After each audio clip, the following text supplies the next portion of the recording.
શીતળા સાતમ શ્રાવણ વદ સાતમ સવારે વહેલા ઉઠી ઠંડા પાણીએ નાહવું, આખો દિવસ ટાઢું ખાવું, ચૂલો સળગાવો નહીં અને ચિત્રામાની વાર્તા સાંભળવી.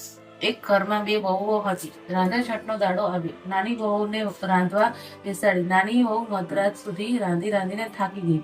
એટલામાં છોકરો રડ્યો એટલે એ ધવરાવવા બેઠી. આખા દાડાની થાકેલી અને મોડી રાતે સુધી જાગેલી એની એટલે નાની વહુને ઊંઘના ઝોકા આવવા લાગ્યા. ચૂલો સળગતો રહ્યો. મધરાત પછી ચિત્રામાં ફરવા નીકળ્યા. નાની વહુને ઘરે આવીને ચૂલામાં આરોગ્ય. ચિત્રામાં આખા શરીરે દાઝી ગયો. એમણે શ્રાપ આપ્યો, જેવું મારું શરીર બળ્યું તેવું તારું પેટ બળ્યું. વહુ તો સવારમાં વહેલી ઉઠી થોડી સળગતો હતો. ઘોડિયામાં જોયે છે તો છોકરો પડતું થઈને પડેલો, આખું શરીર પડેલું. વહુ સમજી ગઈ કે અવશ્ય ચિત્રામાનો શ્રાપ લાગ્યો. એ તો ચોધાર આંસુએ રડવા બેઠી. જેઠાણીને તો ઘણા દાડાની મનની દાજ ઓલાણી, પણ સાસુને નાની વહુ પર અપાર હેત હતો. સાસુએ ભીતેને ધીરજ બાંધતા કહ્યું, આમ રડે શું વળશે? ચિત્રામા પાસે જા, એ તારો છોકરો સજીવન કરશે. સાસુના આશીર્વાદ લઈ નાની વહુ છોકરો ટોપલામાં નાખી નીકળી. વાટે જતા બે તલાવડી આવી. બંનેના પાણી એકબીજામાં જતા હતા. બંને છલોછલ ભરેલી, પણ ચકલુએ પાણી પહોંચતું નહીં. વહુને જતી જોઈને તલાવડીઓ બોલી, બહેન તું ક્યાં જાય છે? નાની વહુ બોલી, મને ચિત્રામાનો શ્રાપ લાગ્યો છે. મારો છોકરો મરી ગયો છે. હું ચિત્રામા પાસે શ્રાપનું નિવારણ કરવા જાઉં છું. તલાવડીઓ બોલી, બહેન અમારું પાણી પીશ નહીં. અમારું પાણી જે પીવે છે તે મરી જાય છે. એવા અમે શા પાપ કર્યા હશે? અમારા પાપનું નિવારણ પૂછતી આવી. આગળ જતા વાટમાં બે આખલા મળ્યા. તેમની પોતે ઘંટડીના પડ બાંધેલા અને લડ્યા જ કરે. વહુને જોઈ આખલા કહેવા લાગ્યા, બહેન તું ક્યાં જાય છે? વહુ બોલી, ચિત્રામા પાસે શ્રાપનું નિવારણ કરવા જાઉં છું. આખલા બોલ્યા, અમે એવા શા પાપ કર્યા હશે કે અમારી લડાઈ અટકતી જ નથી? અમારા પાપનું નિવારણ પૂછતી આવજે. વહુ તો ચાલતા ચાલતા વનવગડામાં ગઈ. બોરડીના ઝાડ નીચે એક ડોશી બેઠા હતા. ઉઘાડું માથું ને ખંજવાળ્યા કરે. વહુને જોઈ ડોશી કહેવા લાગ્યા, બહેન ક્યાં જાય છે? જરા મારું માથું જોતી જાને. વહુએ ડોશીમાના ખોડામાં છોકરો મૂક્યો અને માથું જોવા બેઠી. ડોશીમાના માથાની ખંજવાળ મટી ગઈ. ડોશીમાએ આશીર્વાદ આપ્યા, જેવું મારું માથું ઠર્યું એવું તારું પેટ ઠર્યું. આટલું કહેતામાં ડોશીમાના ખોડામાં છોકરો સળવળવા લાગ્યો. છોકરો સજીવન થયો. વહુને તો નવાઈ લાગી. હૈયામાં હરખ માતો નથી. છોકરાને જટ રહીને ખોળામાં લઈ બચ્ચીઓ દેવા લાગી. વહુ ડોશીમાને પગે લાગી. એ સમજી ગઈ કે આ જ ચિત્રામા.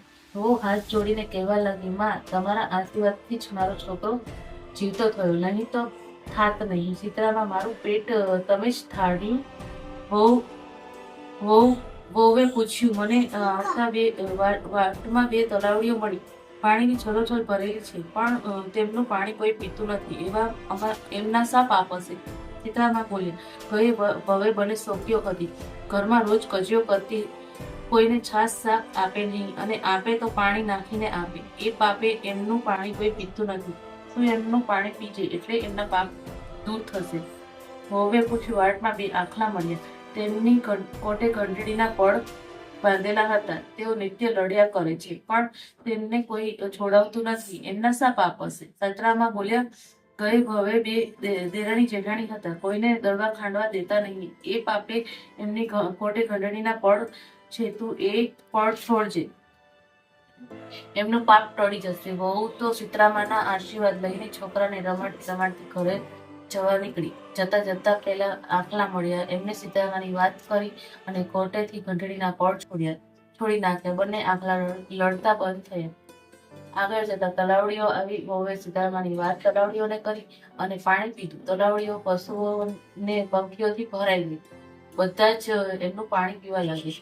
વહુ છોકરાને લઈ ઘરે ગઈ. સાસુ છોકરાને જોઈને રાજી થઈ ગઈ, પણ જેઠાણીના મનમાં ઘેર વધ્યું. બીજા વર્ષે રાંધણછઠ આવી. જેઠાણીને થયું, હું પણ એના જેવું જ કરું. એણે રાત્રે ચૂલો સળગતો રાખ્યો અને સૂઈ ગઈ. રાત્રે ચિત્રામા આવ્યા અને ચૂલામાં આરોટ્યા. એમનું તો આખું શરીર દાઝ્યું. એમને શાપ આપ્યો, જેવું મારું શરીર બળ્યું એવું એનું પેટ બળશે. બીજા દિવસે જેઠાણી ઘોડિયામાં જોયે છે તો છોકરો મરી ગયો. ચિત્રામાનો શ્રાપ લાગ્યો. દેરાણીને પેટે એ પણ છોકરાને ટોપલામાં નાખી ચાલી ચિત્રામા પાસે. ચાલતા વળતમાં બે તલાવડીઓ આવી. તલાવડીઓ પૂછે, બહેન ક્યાં જાય છે? શીતળામા પાસે અમારો સંદેશો લેતી જા ને. જેઠાણી તો પારકી વેલ ઉલાડી મેલ ગણી ઠસ્યામાં બોલી, હું કાંઈ તમારા જેવી નવરી નથી. મારે તો છોકરો મરી ગયો છે. આગળ જતા બે આંખલા મળે. તેમણે પૂછ્યું, બહેન બહેન ક્યાં જાય છે? શીતળામા પાસે અમારો સંદેશ લેતી જા ને.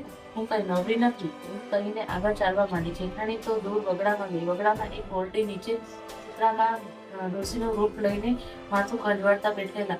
તેમણે કહ્યું, બહેન બહેન ક્યાં જાય છે? જેઠાણીએ કહ્યું, શીતળામા પાસે. ડોશી કહે, જરા મારું માથું જોતી જા ને. જેઠાણી તો છણકામાં બોલી, હું કાંઈ તારા જેવી નવરી નથી. મારે તો છોકરો મરી ગયો છે. આમ કહીને ચાલવા માંડી. આખો દાડો રખડીને વગડાના ઝાડવે ઝાડવા વણી નાખ્યા, પણ ક્યાંય શીતળામા ના દીઠા. મોડી રાત સુધી રખડીને થાકી છોકરાનો શબ લઈને માથપુરથી ઘરે આવી. જ્યાં શીતળામા જેવા દેરાણીને પડ્યા એવા અમને ફળ જોતા. શીતળામા